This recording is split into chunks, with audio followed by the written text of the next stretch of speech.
They say money can't buy happiness, but it turns out it can buy something far more dangerous: the complete destruction of your family. My name is Calera Barnes, and this is the story of how my parents declared me mentally unfit to steal my $2 million inheritance, and how, 10 years later, I foreclosed on their entire lives. My father is Rowan Barnes, a charming man with expensive tastes and a gambling addiction he thought nobody noticed. My mother is Isolde Barnes, beautiful, cold, and capable of convincing anyone of anything, including a judge that their own daughter was insane. And then there was my grandfather, Theodore Whitmore, the only person who ever truly loved me.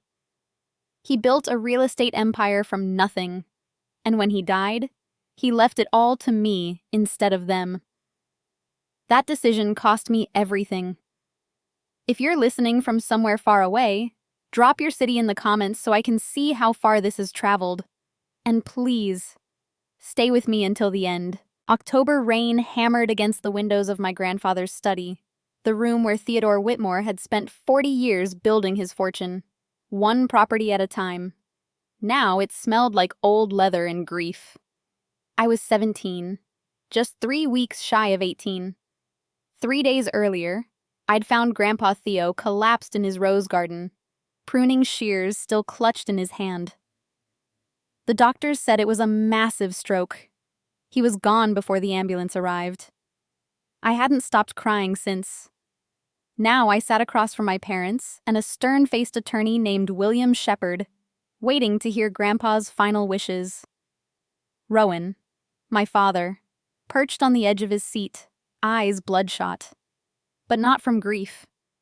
He'd been at the casino until 4 a.m, even with the funeral barely over. Isolde, my mother, looked like a Chanel-clad statue, her lips pressed into a thin, disapproving line. Shall we begin? William Shepard opened a thick leather portfolio. His voice was grave. This is the last will and testament of Theodore James Whitmore, drafted on September 3rd, 2014, just 6 weeks before his passing. 6 weeks? Rowan lurched forward. Dad changed his will without telling me? Mr. Whitmore had every legal right to do so. Shepard adjusted his gold-rimmed glasses. Now, if I may continue. The attorney read through the preliminary sections. Small bequests to the housekeeper, the gardener, local charities. Rowan shook his head at each one, his large hands gripping the armrests tighter and tighter.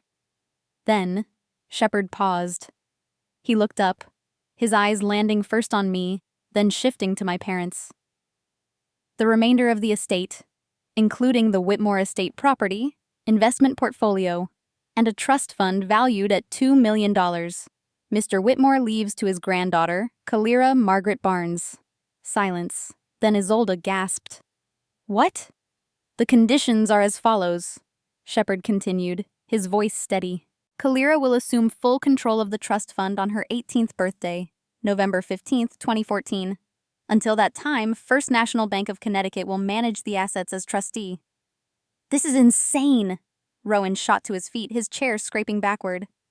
He cut out his only son, the man who lived with him for 20 years, to give money to a child who's not even legally an adult. Mr. Whitmore was very clear about his wishes. Shepard interrupted, closing the portfolio. He also left a letter for Miss Calera. He slid an envelope across the desk. My hands trembled as I took it. My grandfather's familiar handwriting spelled out my name in elegant script. Isolde stood, her voice dripping with venom. We'll contest this. Legally, a will can be challenged if Theodore wasn't of sound mind when he signed it. I was present when Mr. Whitmore signed this document, Mrs. Barnes. He was completely lucid and certain of his decision. Shepard stood as well. You have 30 days to vacate the Whitmore estate. Calera will inherit the property. That girl... Rowan pointed at me, something dangerous flashing in his eyes. Manipulated an old man. She's not even old enough to vote, but now she's richer than I am? I felt everyone's eyes on me. I wanted to say something, anything, to defend myself. But my throat was dry. All I could do was clutch the envelope, feeling the weight of my grandfather's final words. Shepard gathered his things. This meeting is adjourned. If you wish to contest the will, please contact my office through your attorney. After he left, Rowan turned to me. His voice dropped to something quiet and terrifying. What did you do to him? What did you say? I didn't do anything. $2 million, Isolde whispered, stepping closer. He owed us that money. He was Rowan's father. We took care of him. You visited him once in 3 years. The words burst out of me. I was the one who sat with him every day. I read to him, played chess with him. The slap snapped my head sideways. Isolde withdrew her hand, her red nails gleaming. Don't you ever lecture me about being a mother, Kalira. You're a spoiled brat. And now you have $2 million to spoil you even more. Rowan placed a hand on Isolde's shoulder. She's not 18 yet. That's a whole month.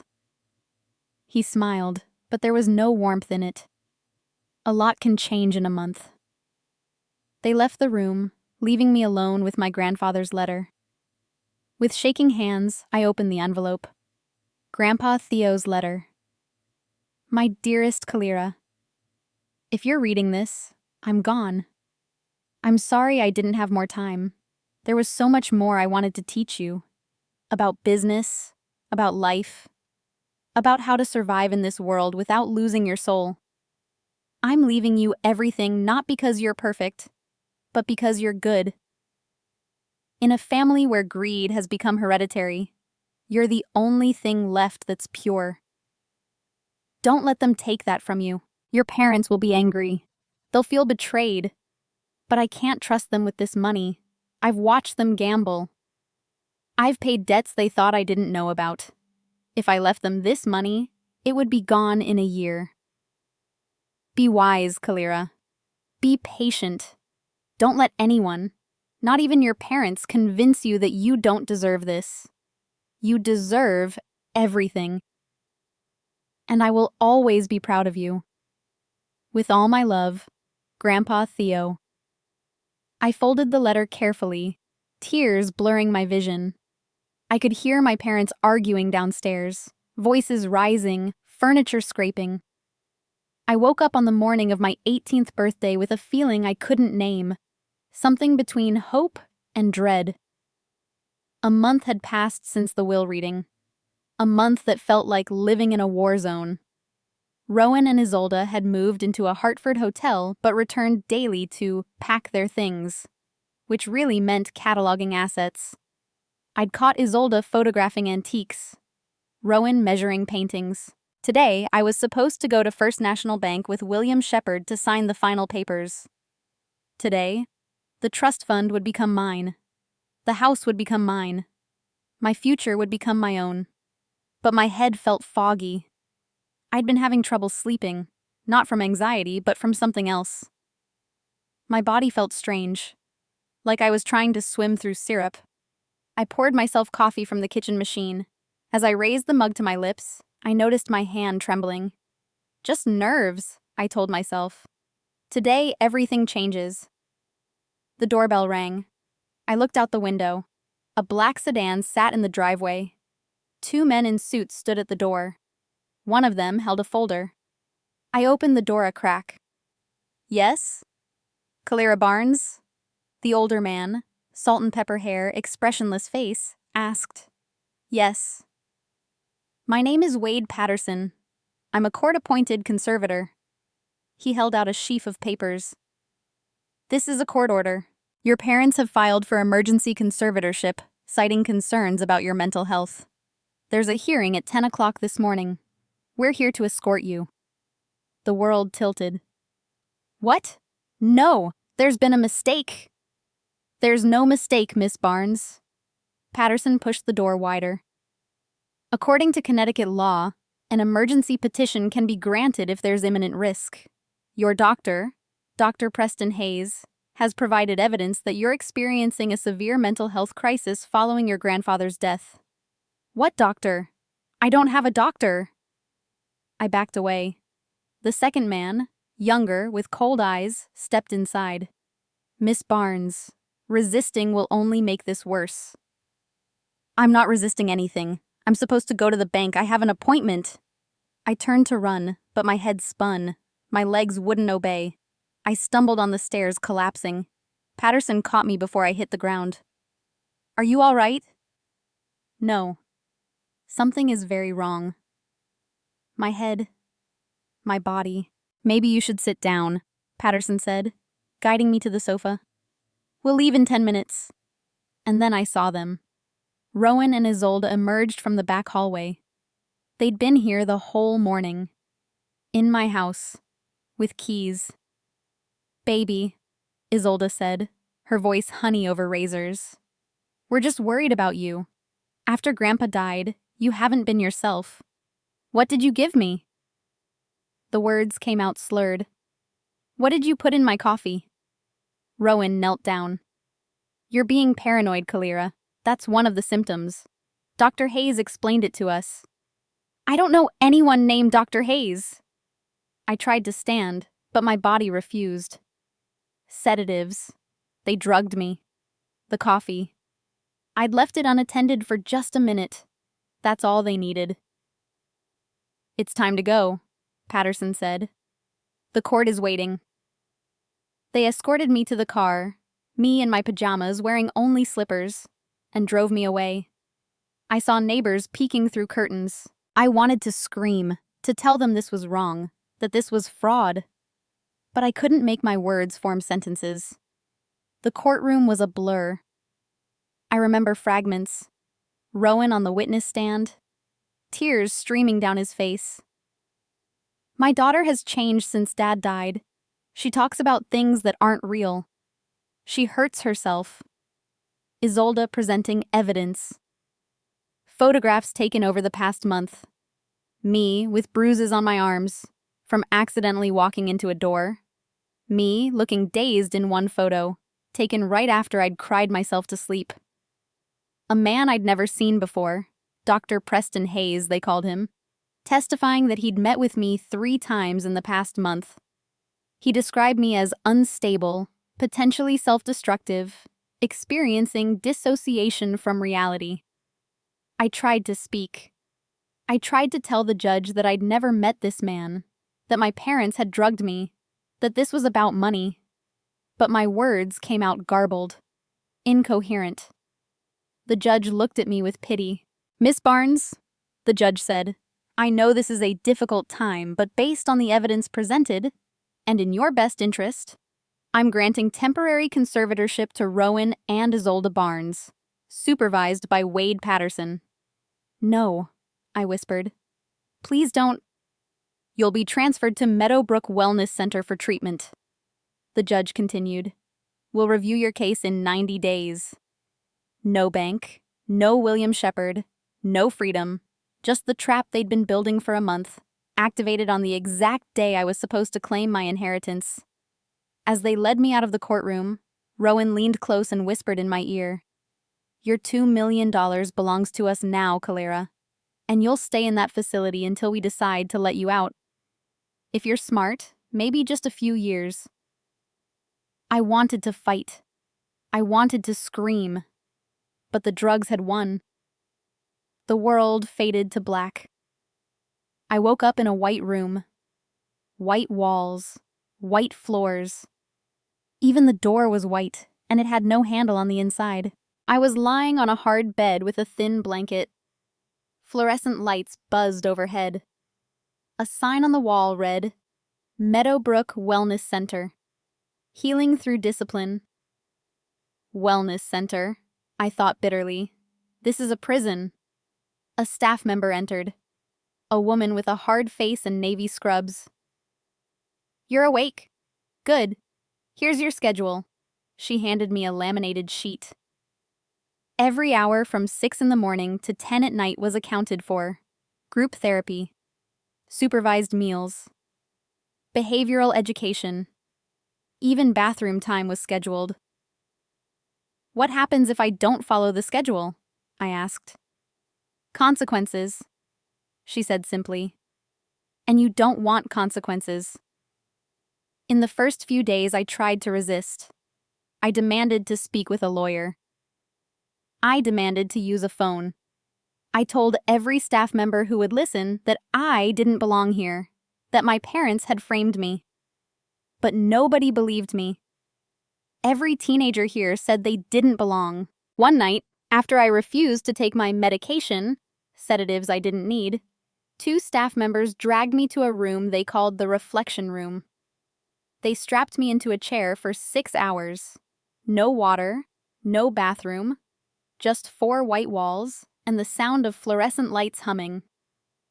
After that, I learned. Comply. Survive. Wait.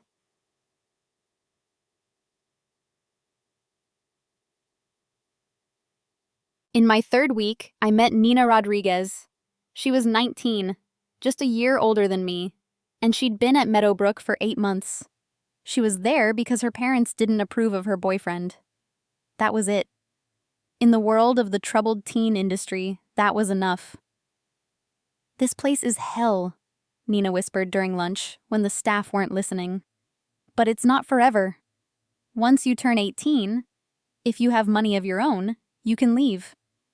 "I'm already 18, I said. And I did have money. But now, I couldn't finish the sentence. Nina stared at me. "They took it. How?" "Conservatorship." I wiped away tears. "My parents convinced a court I was mentally ill. I don't know how to prove I'm not." Nina bit her lip. "You have to get out of here, Kalira. You can't wait for them to release you. You have to escape." "Escape? How?" I looked around. Every door was locked. Every window had bars. Staff counted us every hour. "I've been watching," Nina said. "There's a convenience store nearby. Staff get careless at night. If you can get out of the building, you could disappear." "And go where? I don't have money. I don't know anyone." Nina squeezed my hand. "There are places, shelters, places that help people who escape from facilities like this. They won't send you back." "Why haven't you escaped?" I asked. "Because I have no reason to." Nina's voice was soft. "My family abandoned me. But you have something to fight for. You have a chance." For 2 weeks, Nina and I planned. We learned the shift changes. We learned which staff member fell asleep on duty. We learned that the kitchen door had a broken lock. If you kicked it at just the right angle, it would pop open. We picked a moonless night in late March. Perfect. At 2 in the morning, I crept out of my room. Nina had already locked the on-duty staff member in the supply closet. Accident with the lock. We had maybe 10 minutes before anyone noticed. We ran to the kitchen, to the yixatzaz. Nina kicked the door once. Twice. On the 3rd kick, it released with a click. "Go!" Nina urged.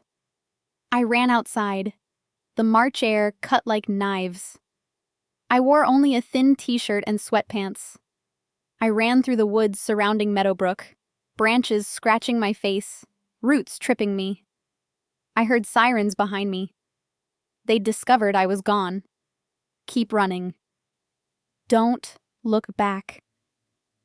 After 20 minutes, I reached a road.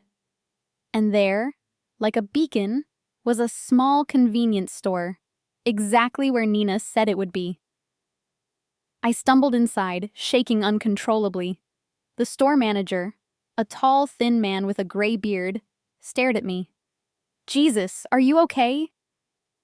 "Please," I gasped.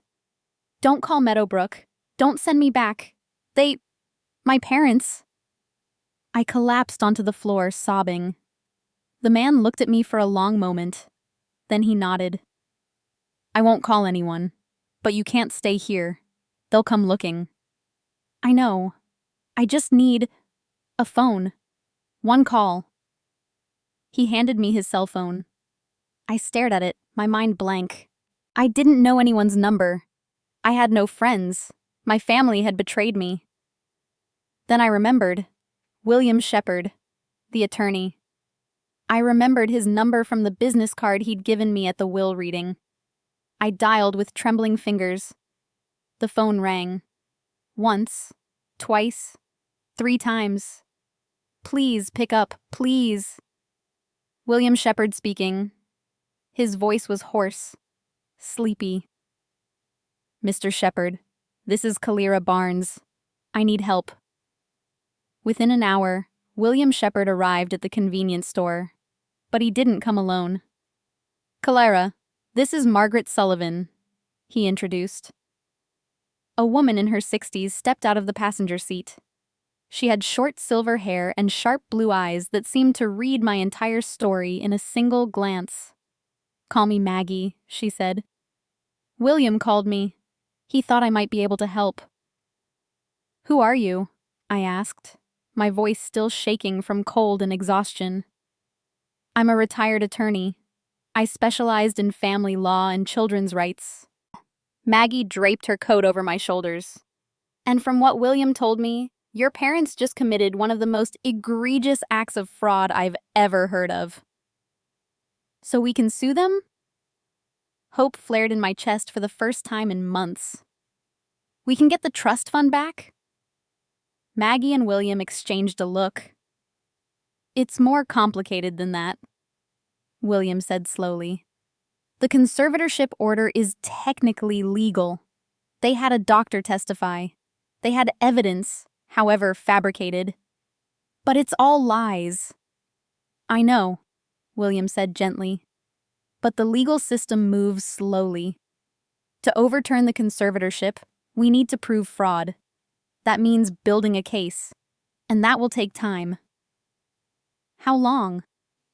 Months, maybe years. William looked down. And in the meantime, your parents have legal access to the trust fund. I felt hope crumble. So, I've lost everything. Not everything. Maggie's voice was firm. You've lost control for now. But you haven't been defeated. Not if you don't let them win. How? I whispered. I have nothing. No money. Nowhere to go. You have me, Maggie said. And I have an idea. Maggie drove me to her home, a modest house in the Hartford suburbs. It wasn't the Whitmore estate, but it was warm. It was safe. Here's the plan, Maggie said, making tea in her kitchen. We don't sue. Not yet. Why not? Because your parents are expecting that. They have attorneys. They have Dr. Hayes ready to testify again. If we sue now, we'll lose. Maggie sipped her tea. But there's one weapon they can't fight. Time and their own self-destruction. What do you mean? Rowan and Isolde are spenders. They're gamblers. They're addicts. William told me about the debts, the unpaid loans. Maggie leaned forward. What do you think will happen when they suddenly have $2 million? I frowned. Then it hit me. They'll spend it all. Exactly. They'll invest stupidly. They'll get scammed. They'll gamble it away. Maggie nodded. And when they're bankrupt, when they've lost your grandfather's house, when they're drowning in debt, that's when you strike. But how will I shook my head. I don't even have a high school diploma. Then we'll get you one. Maggie opened her laptop. You'll get your GED. You'll study at community college. You'll learn law, finance, real estate. And when the time comes, when your parents have dug their own grave deep enough, you'll be the one to bury them. That will take years. Maybe 5, maybe 10. Maggie looked into my eyes. But if you want to win, you have to be patient. You have to be strong. And you have to be willing to play the long game. I looked down at my hands, scarred from Meadowbrook, fingers bruised from the escape. I thought about my grandfather, about his letter. Be patient. Okay, I said. I'll do it. In the months that followed, Kalira Barnes, legally, disappeared. Rowan and Isolde reported to police that I'd escaped from Meadowbrook. They portrayed me as a dangerous, mentally ill patient on the run. But because I was 18, police didn't prioritize the case. No Amber Alert, no nationwide search. Just another girl lost in the system. But I wasn't lost. I was just hidden. Maggie helped me get false documentation. Not complete fraud, just an alias. Callie Whitmore. Using my grandfather's last name, not Barnes. Close enough to remember who I was, but far enough to avoid triggering alerts. I worked at Maggie's law office as an administrative assistant. Paid in cash, no official tax records. A small violation Maggie was willing to accept to protect me. I studied for my GED at night. I passed in 3 months. By September, just months after my escape, I enrolled at Hartford Community College. Major: finance. My real education was about to begin. The first year was survival. I worked at Maggie's office during the day, filing documents, answering phones, making coffee for clients. At night, I attended classes at Hartford Community College. Finance 101. Introduction to Business Law. Accounting Fundamentals. Every class felt like arming myself for a war I knew was coming. Maggie paid me $300 a week in cash.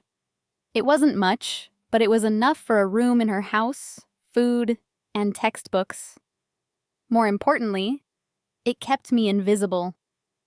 No tax records meant no paper trail. No paper trail meant my parents couldn't find me. Not that they were looking very hard.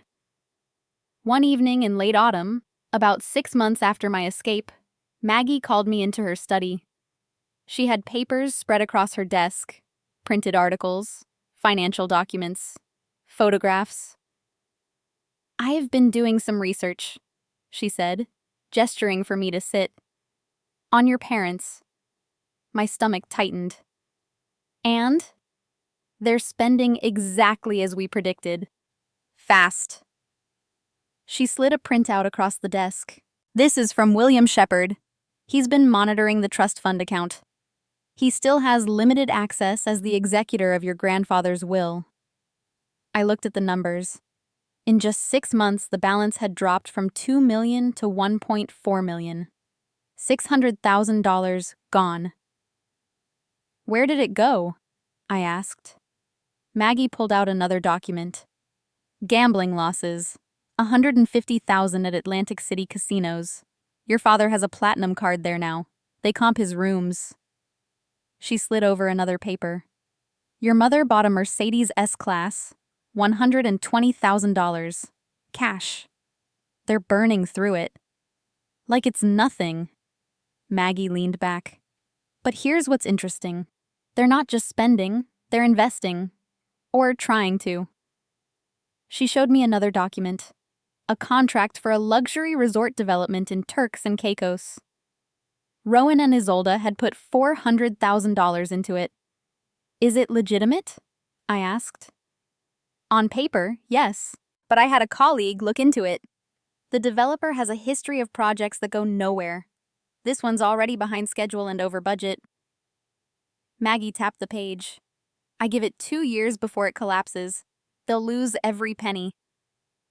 I stared at the documents, feeling something cold settle in my chest. Not quite satisfaction, not quite grief, something in between. How long before the trust fund runs dry? At this rate, 2 years, maybe less. Maggie closed the folder. "The question is, what do you want to do when that happens?" I looked up at her. "I want to be ready. I want to be in a position where, when they fall, I'm the one standing above them." "Then you need more than a community college degree," Maggie said. "You need credentials, real expertise. You need to become someone they would never recognize." "How long will that take?" Years. Maggie met my eyes. 5, maybe 10. Can you be patient that long? I thought about my grandfather's letter, about the 10 hours I'd spent strapped to a chair in Meadowbrook's reflection room, about watching my parents walk into that courtroom with manufactured tears and fabricated evidence. I can be patient, I said. I can be patient forever if that's what it takes. The next 4 years passed in a blur of textbooks, exams, and certifications. I finished my associate degree in finance in the spring after my escape, graduating with a perfect 4.0. My professors noticed. Dr. Ellen Park, who taught corporate finance, pulled me aside after class one afternoon in my final semester. "Miss Whitmore," she said. That was the name I went by now, Callie Whitmore. "Your performance has been exceptional. Have you considered transferring to a 4-year university?" "I can't afford it," I said, which was true. "I need to work." "There are scholarships, programs. With your grades, you could get into any business school in Connecticut." But I shook my head. Applying to 4-year schools would require parent verification, financial records. It would leave a trail, and I couldn't risk my parents discovering where I was. Not yet. Instead, I accumulated certifications like weapons, real estate license, securities license, both Series 7 and 63. Each one was a tool. Each one brought me closer to the industry I needed to infiltrate. Maggie watched my progress with quiet pride. She started giving me real work. Not just filing and coffee, but actual legal tasks. Handling estate documents, processing debt settlements, negotiating foreclosure agreements, lessons you couldn't learn in any classroom. "You're a natural at this," she said one evening, reviewing a contract I'd drafted. "Your grandfather would be proud." I didn't answer. I just stared out the window into the darkness, wondering if somewhere, somehow, he knew I was still fighting. But while I was building myself up, Rowan and Isolde were tearing themselves down. Maggie tracked their decline with meticulous detail. She compiled everything into a folder she called The Barnes Downfall, a chronicle of financial destruction. By the end of my second year, the trust fund was empty. $2 million. Gone in less than 24 months. The Turks and Caicos resort project had collapsed, exactly as predicted. The developer had vanished with everyone's money. Rowan had lost another 100,000 at the casinos. Isolde had bought designer clothes, jewelry, a second car. But they weren't done yet. With the trust fund drained, they mortgaged the Whitmore estate. My grandfather's house, the one he'd built with his own hands, the one he'd filled with 40 years of memories, became collateral for a $500,000 loan. "What are they using the money for?" I asked Maggie when she showed me the documents. "Best guess? Trying to dig themselves out of debt. They owe money to casinos, credit card companies, the IRS. They're juggling debts with more debt." She closed the folder. "It's a death spiral. They just don't know it yet." I felt nothing. The girl who used to love her parents, the girl who remembered her father lifting her onto his shoulders at a carnival, who remembered her mother teaching her to braid hair, that girl was gone. In her place was someone harder, someone patient, someone calculating. In the fall, 4 years after my escape, I applied for a job at Sterling Recovery Group, a small firm in Manhattan that specialized in distressed debt. It was a long shot. I had credentials but no formal 4-year degree, no prestigious internships. Just a resume full of certifications and a recommendation letter from Maggie Sullivan, retired attorney. I sent out 47 applications, 46 rejections. But Sterling Recovery Group called me in for an interview. The office was small, just 20 employees crammed into a Soho building. The CEO, a sharp-eyed woman named Catherine Reed, interviewed me herself. "Your resume is unusual," she said, studying it. "You have a real estate license, securities licenses, but no bachelor's degree. Why?" I needed to work, I said simply. College wasn't an option, so I learned what I needed to learn and got certified in it. And you want to work in debt recovery because… I met her eyes. Because debt is power. The person who owns the debt controls everything. They control the timeline, the terms, the outcome. I want to understand that power. Catherine studied me for a long moment. Then she smiled. When can you start? Sterling Recovery Group became my graduate school. I learned every aspect of the debt market: how to source distressed loans, how to negotiate with creditors, how to structure buyback deals, how to handle collateral. The work was ruthless. We bought people's debts for pennies on the dollar, then pursued collection. We foreclosed on homes. We seized assets. We ruined lives. At first, it made me sick, but then I remembered. This was exactly what I needed to do to my parents. And if I was going to do it effectively, I needed to learn how to be ruthless without remorse. I threw myself into the work with single-minded intensity. Within a year, I was the highest performing specialist at Sterling. Within 2 years, I was managing a team. Within 3 years, I was a director. My salary climbed. 45,000 became 80,000. 80 became 120. 120 became 180, plus bonuses and equity stakes in deals. By the time I turned 26, I had saved $300,000. Not enough to buy back my inheritance, but enough to do something else. Enough to start my own firm. I left Sterling Recovery in the summer, 8 years after my escape from Meadowbrook. Catherine Reed wasn't happy to lose me, but she understood. You're going to be competition now, she said when I gave my notice. Only if you're bidding on the same assets, I replied. She smiled. What are you calling your firm? Whitmore Capital Recovery. Her eyebrows rose. Using your real name? Is that wise? It's my grandfather's name, I said. The name my parents tried to erase. I'm taking it back. Whitmore Capital Recovery was tiny at first. Just me, an assistant named Jordan Blake, and a financial analyst I'd worked with at Sterling who wanted to join something new. We rented a small office on the 30th floor of a Manhattan high-rise with a view of the Hudson River. The work was the same as Sterling, buying and selling distressed debt.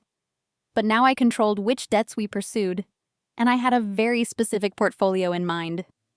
I started tracking every creditor Rowan and Isolde owed money to. It wasn't difficult. Bankruptcy filings are public records. I knew every bank, every credit card company, every loan servicer they'd defaulted on. My parents had filed for bankruptcy protection 2 years earlier, right around the time I joined Sterling. They'd managed to keep the Whitmore estate through the bankruptcy, barely, by working out a payment plan with the mortgage holder. But they'd accumulated a constellation of other debts: credit cards, personal loans, a failed business venture, even casino markers. And now those debts were assets I could buy. Jordan came into my office one morning in late winter with a spreadsheet. We'd been in business for 6 months. I've mapped out all the Barnes debt that's currently on the market, he said, turning his laptop toward me. Credit card debt from Capital One, $200,000. Personal loans from Marcus by Goldman Sachs, $150,000. A failed business loan from Wells Fargo, $300,000. And casino debt from Atlantic City, $100,000. What are the asking prices? 40 to 60 cents on the dollar. The creditors want these off their books. The Barneses are in default and not responding to collection attempts. I studied the numbers. $750,000 in debt. If I bought it all at 50 cents on the dollar, it would cost me $375,000. I had enough. Make the offers, I said. But use shell companies, different LLCs for each purchase. I don't want anything tracing back to Whitmore Capital directly. Got it. Jordan paused. Boss, can I ask, why are we targeting these specific debtors? Because they're connected to a larger asset I want, I said. And when we've collected enough of their debt, we'll have leverage to take it. Over the next year and a half, I quietly bought up every piece of Rowan and Isolde's debt that hit the secondary market. Credit cards, personal loans, business failures, gambling debts. Piece by piece, I assembled ownership of their financial ruin. But the crown jewel, the one thing I wanted most, remained out of reach. The mortgage on the Whitmore estate, First National Bank of Connecticut still held it. And they weren't selling. Yet. Maggie kept me updated on my parents' situation. It was grim. They were behind on every payment. The house was falling apart. They couldn't afford basic maintenance. The lawn grew wild, paint peeled. Windows stayed dirty.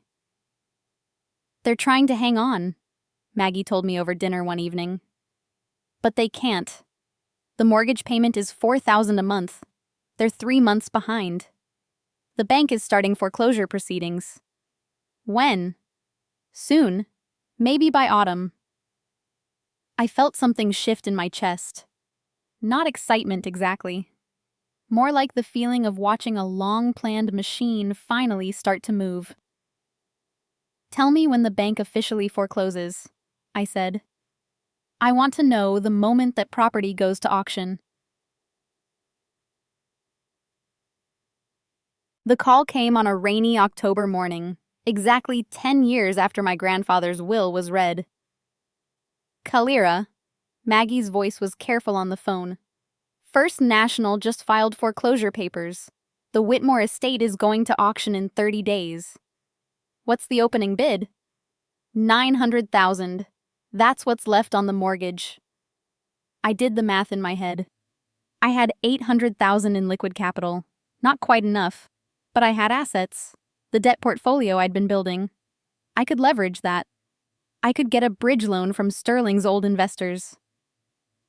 I need you to set up a bidding entity, I said. Another LLC, totally separate from Whitmore Capital. Can you do that? Of course. What are you planning? I'm planning to buy my childhood home. I looked out my office window at the Manhattan skyline. Rain streaked the glass. And then I'm going to tell my parents who really owns it. Jordan came into my office a week later with news. We have a problem, he said. Or maybe an opportunity. Your father just emailed our general contact address. He handed me his tablet. I read the email. Subject: Urgent meeting request. Whitmore Estate. Dear Whitmore Capital Recovery, my name is Rowan Barnes, current owner of the property at 15 Whitmore Lane. I've received your foreclosure notice and would like to discuss payment options. I believe we can reach a reasonable agreement that avoids auction. Please let me know when it would be convenient to meet. Regards, Rowan Barnes. I read it 3 times. Each time I felt something harden in my chest. Anger, disgust, and something else. Something like hope. He doesn't know it's me. What do you want me to do? Jordan asked. Schedule a meeting, I said. Here, at our office, November 15th. Jordan checked his calendar. That's your birthday. I know, I said quietly. That's exactly the point. Before the meeting, I needed to see it one more time. I drove to Connecticut alone on a cold November morning. Rain fell steadily, the same kind of rain that had fallen the day the will was read, the day I was dragged to court, the day my life was stolen. I parked a block away from the Whitmore estate and looked at it through the rain-streaked windshield. The house was a ghost. The lawn was overgrown with weeds, paint peeled from the shutters. Windows were grimy and cracked. My grandfather had maintained this place like a living museum. Rowan and Isolde had let it rot in 10 years. I saw a man emerge from the back door. Rowan. He was older now, thinner. His hair was graying and sparse. He hunched as he walked, carrying a trash bag to the curb. I stared at him, emotions churning. I remembered being 7 and him lifting me onto his shoulders at a fairground. I remembered being 10 and him teaching me poker. There was a time, a brief time, when he seemed like a good father. But then my grandfather's money came, and everything changed. "You're not my daughter," he'd said that day. "You're an obstacle." I started the car and drove away. I'd seen enough. On the morning of November 15th, my 28th birthday, I woke up early in my Manhattan apartment. I put on my best suit, charcoal gray, perfectly tailored. I pinned my hair back severely. I wore thin framed glasses. I looked in the mirror. The girl who'd been dragged out of her house in pajamas 10 years ago was gone. In her place stood someone else. Someone powerful. Someone who'd built herself from nothing. Someone ready for war. At 9:30, Jordan came to my office. "They're here, in the conference room." "How do they look?" "Nervous. Your mother keeps looking around at everything. Your father's hands are shaking." "Give them coffee, make them comfortable. I'll be there in 5 minutes." Jordan left. I stood at my window, looking out at the Hudson River, taking slow breaths. This was it. 10 years of planning. 10 years of patience. 10 years of survival. Time to finish it.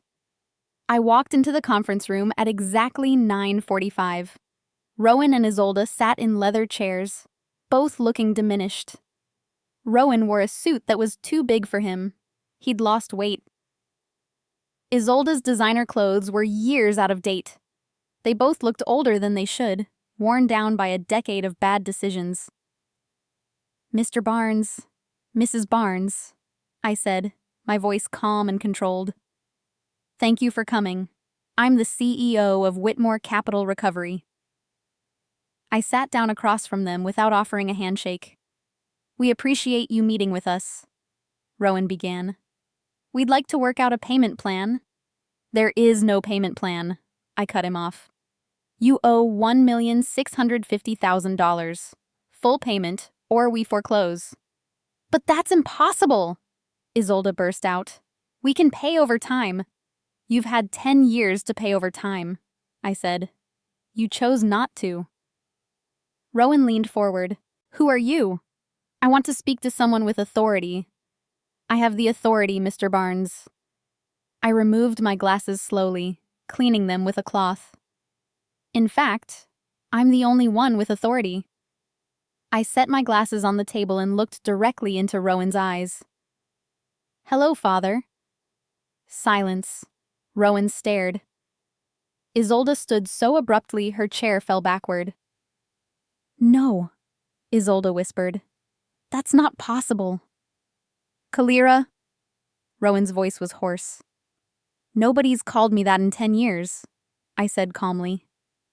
"Most people call me CEO Whitmore now, but you can call me your creditor." "How?" Isolde shook her head. "You disappeared.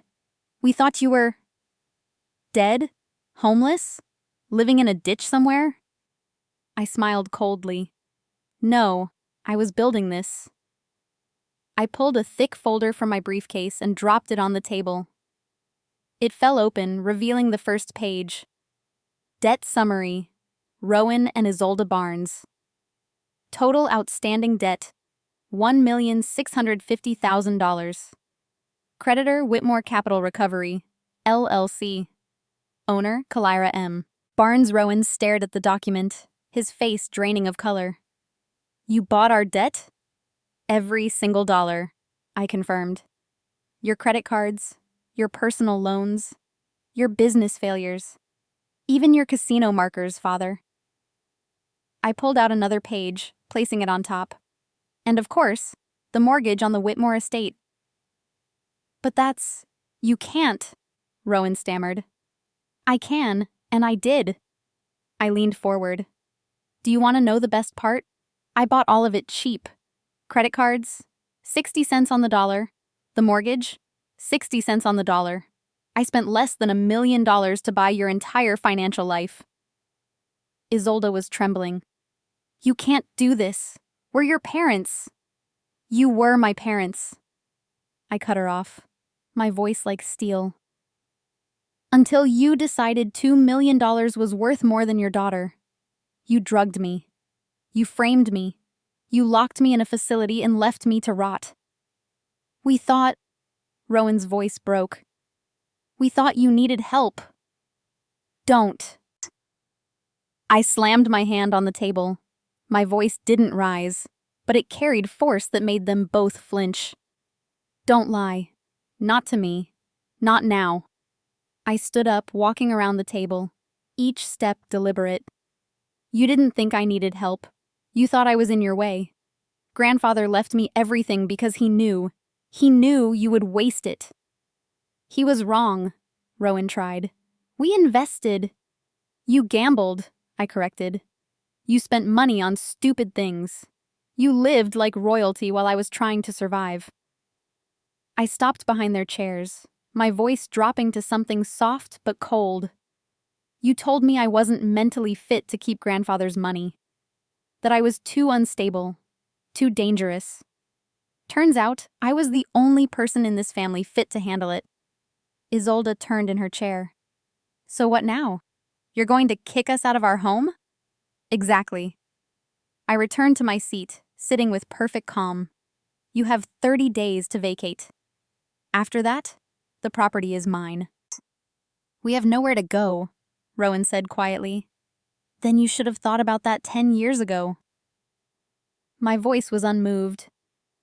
You made your choice. Now, you live with it. Rowan stared at the table for a long moment. Then he looked up, his eyes red. What happened to you, Kalara?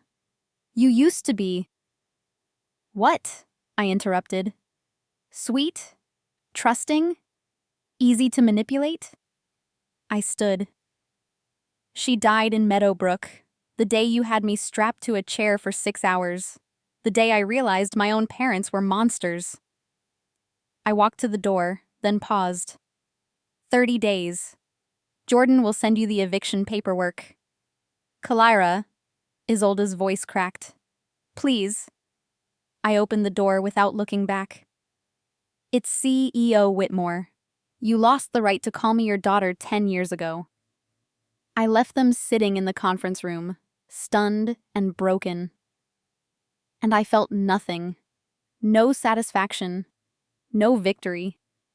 Just the cold, empty knowledge that justice, even when served perfectly, doesn't heal the wounds that made it necessary. The week after the confrontation, I couldn't sleep.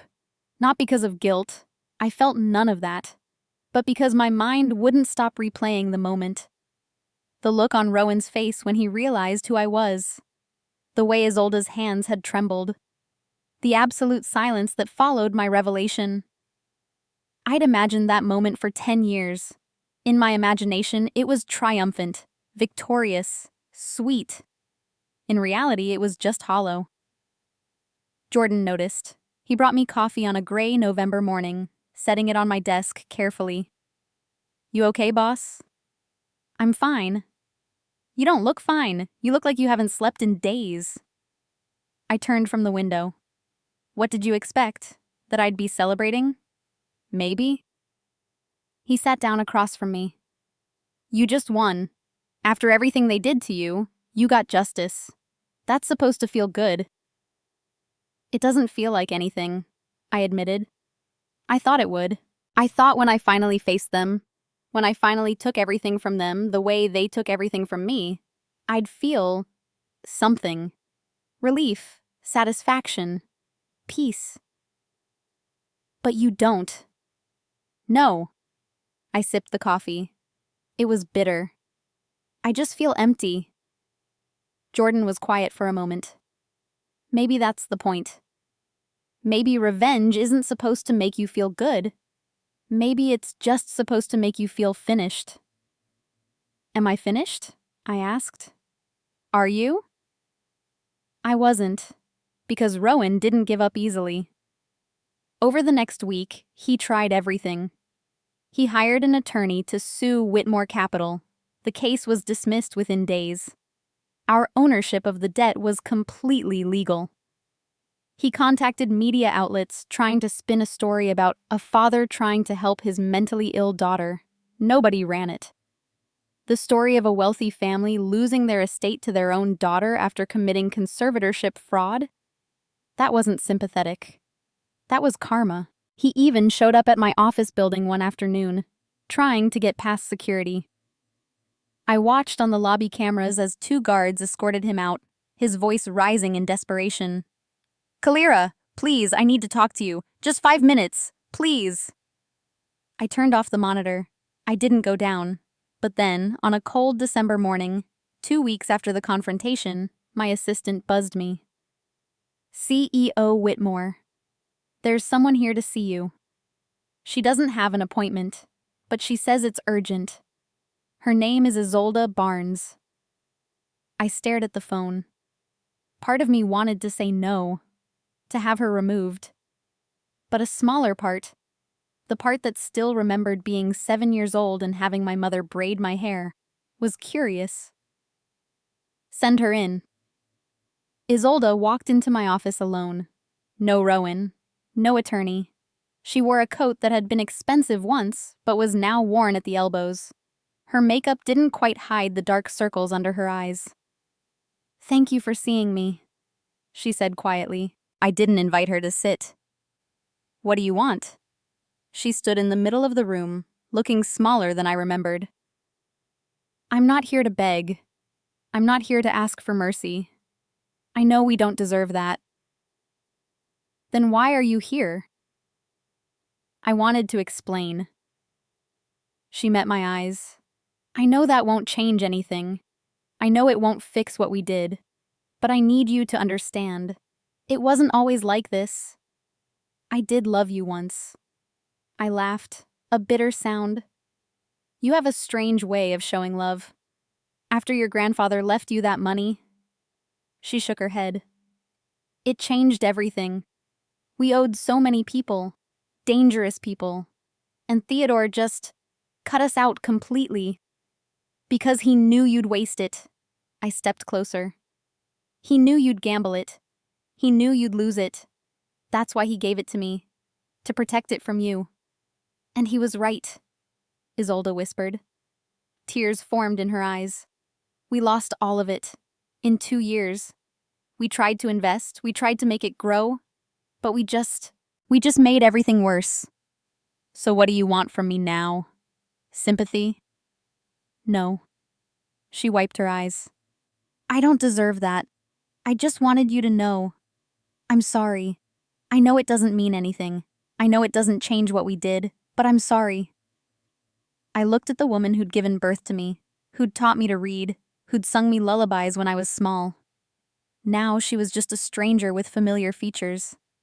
I felt nothing. No anger. No sadness. Just emptiness. "You have 30 days, I said. "Use them wisely." She nodded, turning to leave. At the door, she paused. "Your grandfather would be proud of you, of what you've become." "He'd be disappointed in me," I said. "He would have wanted me to forgive you." "Can you?" I didn't answer. After a long moment, she left. December 15th arrived cold and gray. I stood outside the Whitmore estate as the moving crew arrived. Rain fell in a steady drizzle, the same weather that had marked every major turning point in my life. The day the will was read. The day I was dragged to court. The day I escaped Meadowbrook. Now, the day I took back what was mine. Rowan and Isolde emerged from the house carrying bags. Not many. Most of their possessions had been sold over the years to pay debts.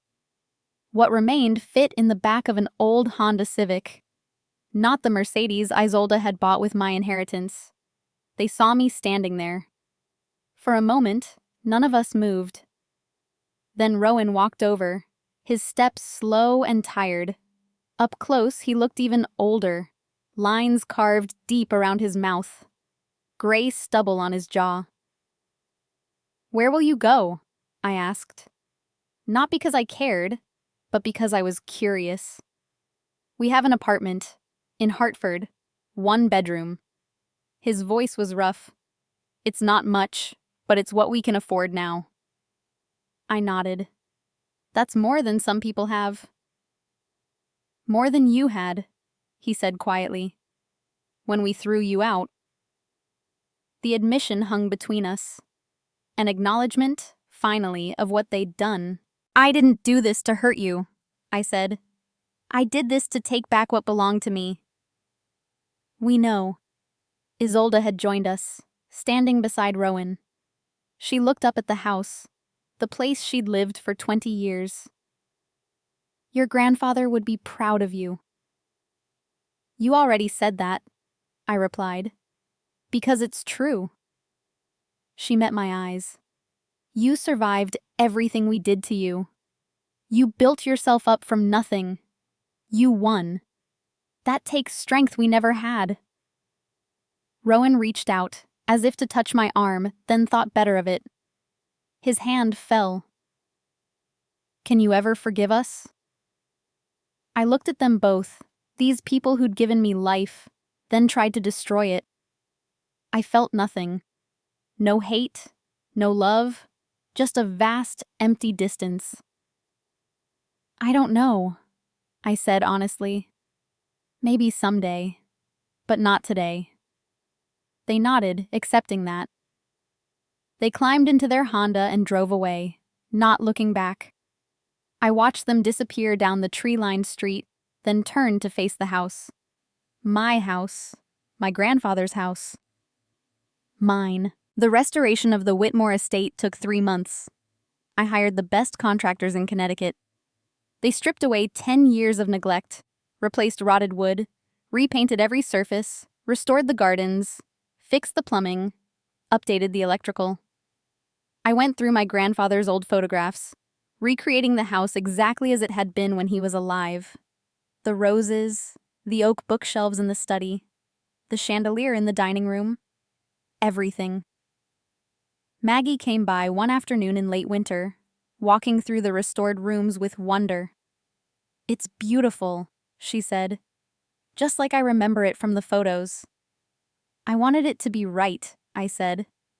He spent 40 years building this place. I couldn't let it stay ruined. We stood in the study, my grandfather's favorite room, now mine. I'd hung his portrait above the fireplace. He gazed down with kind eyes, the slight smile he always had when he looked at me. What will you do with it? Maggie asked. Will you live here? Sometimes, I said. But I want it to be more than just a house. I want it to mean something. What do you mean? I pulled out a folder from the desk. I've been working on something. A trust fund. Not like the one grandfather left me. Something different. Maggie opened the folder, reading. Her eyes widened. Calira, this is incredible. I'm calling it the Theodore Whitmore Freedom Fund, I explained. It's for teenagers and young adults who've been wrongfully committed to facilities like Meadowbrook. Money for legal fees, counseling, education, so they don't have to fight alone like I did. How much are you seeding it with? $500,000 to start. More as Whitmore Capital grows. I looked at my grandfather's portrait. He wanted me to do something good with his money. This feels right. Maggie hugged me. Something she rarely did. He would love this. He really would. But there was still one piece of unfinished business. Dr. Preston Hayes, the psychiatrist who'd testified against me, who'd claimed to have treated me when we'd never met, who'd been paid by my parents to lie under oath. He was still practicing, still had his license, still worked with the same facility system that had imprisoned me. That couldn't stand. I hired a private investigator. It took 2 months, but she found everything. Bank records showing payments from Rowan to Hayes. Emails coordinating testimony. Records of at least 6 other cases where Hayes had testified for conservatorship proceedings. Always for a fee, always with minimal actual patient contact. I compiled it all into a complaint and filed it with the Connecticut Medical Board. The investigation took 8 months, but in the end, Dr. Preston Hayes lost his medical license. Permanently. I didn't feel victorious when I got the news. I just felt like I'd closed a door that should have been closed a long time ago. Spring came to Connecticut with a riot of flowers. The roses my grandfather had planted bloomed again, red and white and pink, filling the garden with perfume. I spent my weekends there, away from Manhattan, working in the garden with my hands in the soil. One Saturday morning in April, my phone rang. Unknown number. I almost didn't answer, but something made me pick up. Hello? Kalira? The voice was hesitant, familiar. It's Nina Rodriguez. I sat up straight. Nina, from Meadowbrook. The girl who'd helped me escape, who I hadn't heard from in 10 years. Nina? How did you find me? It wasn't easy, but I saw your name attached to that Freedom Fund, the one for kids getting out of facilities. I thought, maybe it was you. She paused. Is it really you?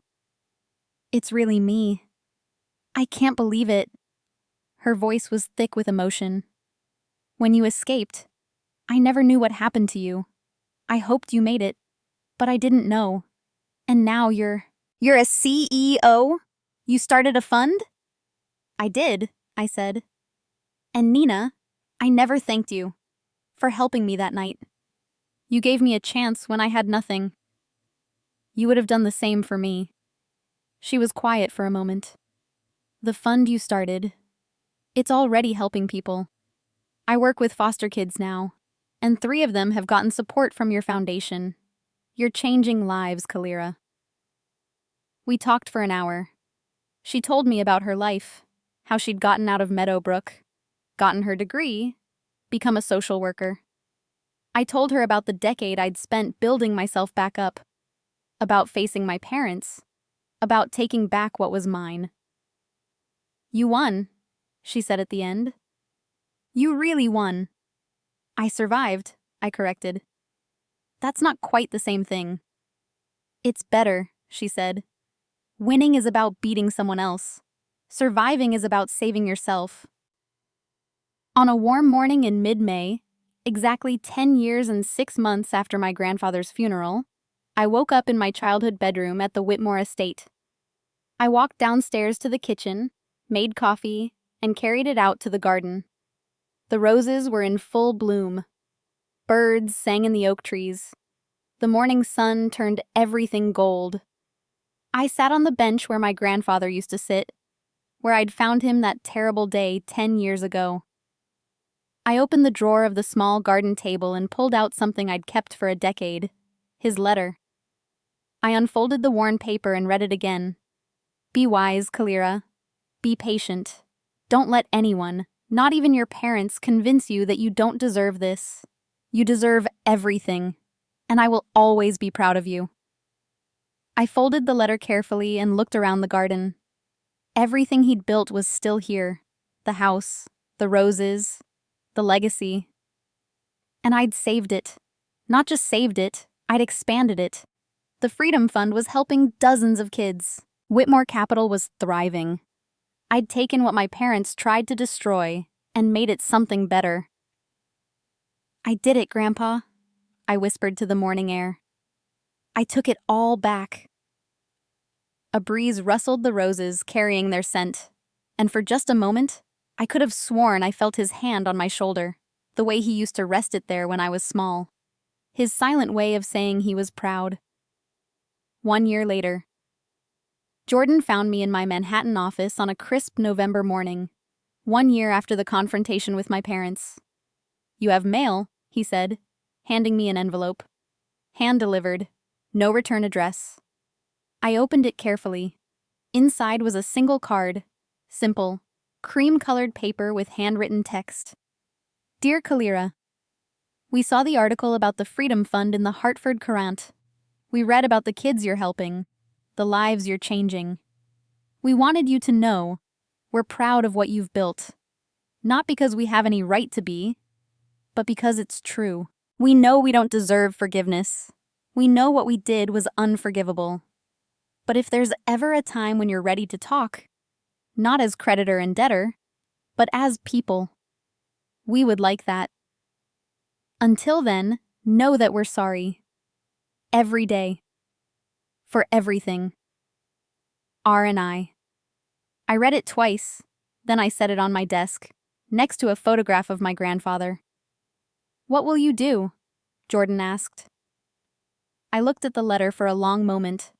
Then I opened my desk drawer and placed it inside, carefully, next to other important documents. "Nothing," I said. "Not today. Maybe not ever. But I'll keep it. Because someday, maybe, I might be ready to open that door. But it has to be on my terms. In my time. And if that time never comes, then it never comes." I stood looking out at the Manhattan skyline. I spent 10 years fighting to get back what they took from me. I won. But that doesn't mean I owe them forgiveness. That's not how healing works. Jordan nodded. "Fair enough. So what's next for you?" I smiled. A real smile. Maybe the first genuinely happy one I'd had in years.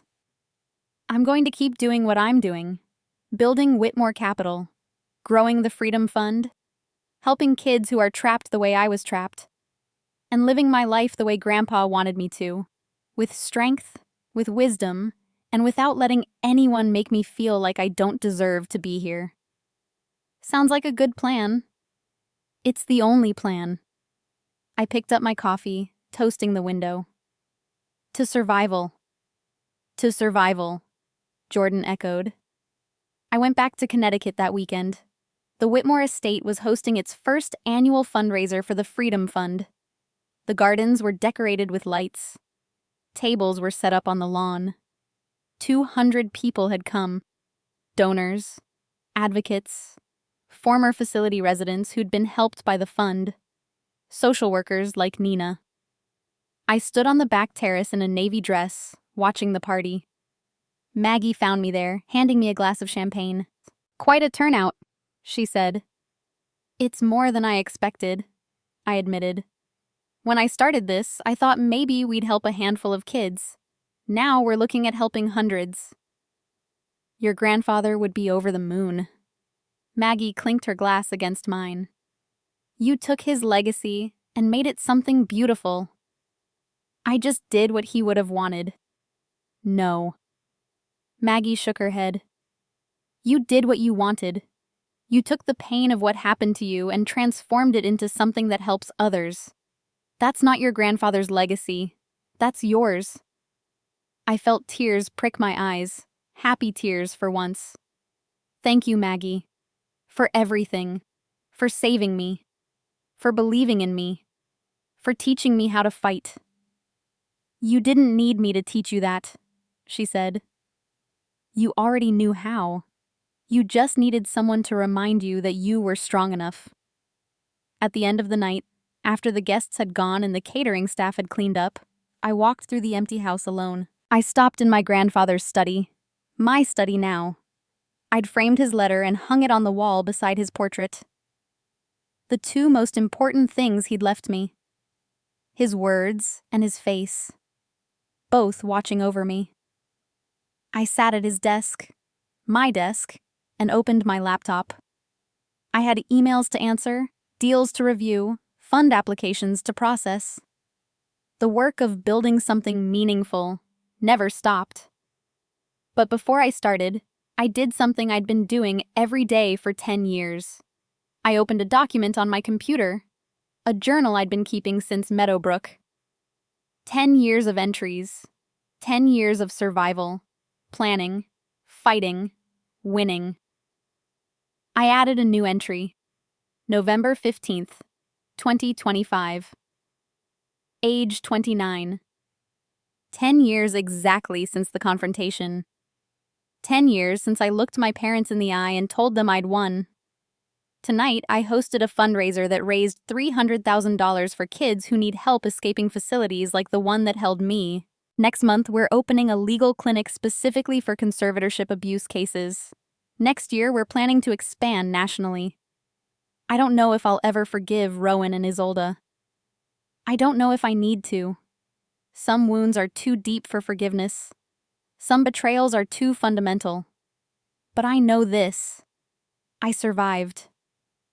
I won. And I took the worst thing that ever happened to me and turned it into something that helps other people survive too. Grandpa was right. I deserved everything. And now I'm making sure other kids know they deserve everything too. I'm not the girl they locked away anymore. I'm not even the CEO who foreclosed on them. I'm something else now. I'm free.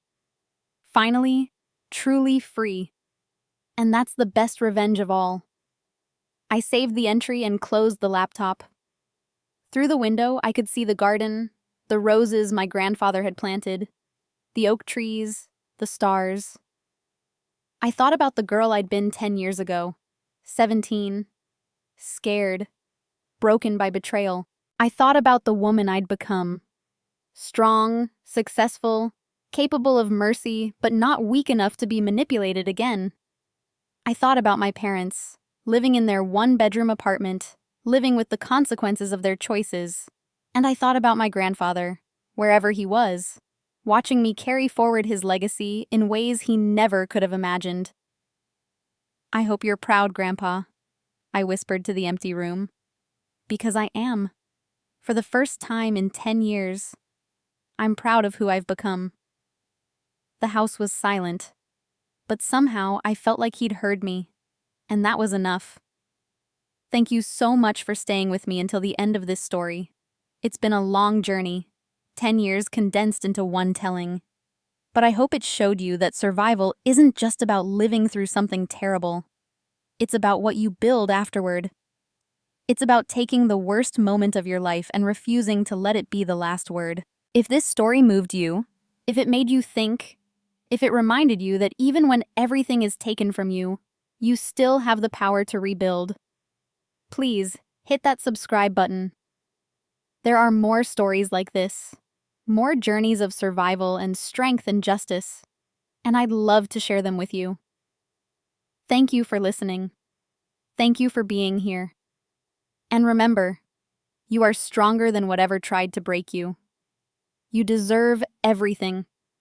Never let anyone convince you otherwise. Until next time, take care of yourselves. And if you're fighting your own battle right now, keep fighting. You're worth it.